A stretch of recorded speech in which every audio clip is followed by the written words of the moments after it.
Hello and welcome to Intro to AI Programming with Lovable on Codecademy. Let's go over what this course will entail. It says, learn Lovable AI to build web apps from plain language in this course. Create, edit, and deploy applications with AI assistance. Its skill levels beginner, time to complete an hour, no prerequisites needed.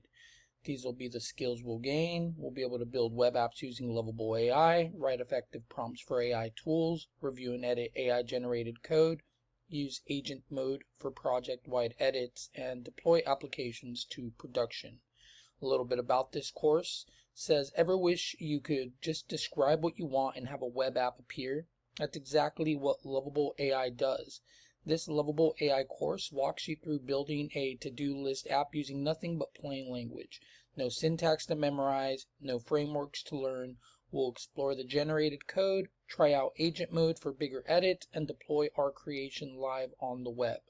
By the end, you'll have built and published the live web application while understanding the strengths and limitations of AI-powered development tools. I still suggest learning basic web dev such as HTML, CSS, and JavaScript, which I have plenty of videos on, but this is just great if you're trying to quickly get a site up and running using only AI. And yeah, like it says, we're going to go through the strengths and weaknesses of using this. And I still will recommend you learning the basics of HTML, CSS, and JavaScript to really be able to flourish when using AI to build your websites.